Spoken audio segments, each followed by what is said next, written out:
Avui ha fet 5 anys que et vas morir.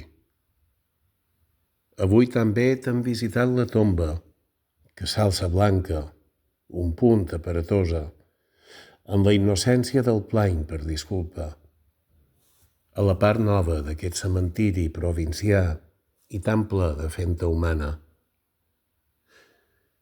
Rafael, tan sols tenies 17 anys quan conegueres el gust de la teva sang.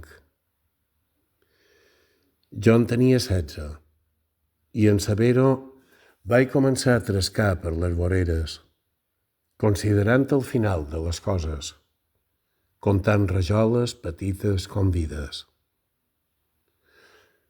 Una ambulància anunciava el teu coll trencat, entrada de capvespre, i tots ens abraçàvem. L'esvalot precís de la caiguda.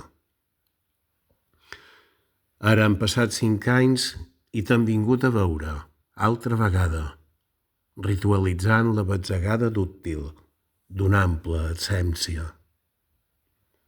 No han dit massa coses. Han definit la talla d'una espera com definírem 5 anys endarrere, la pauta exacta dels mesos de maig, que sempre venen amb aire de tu.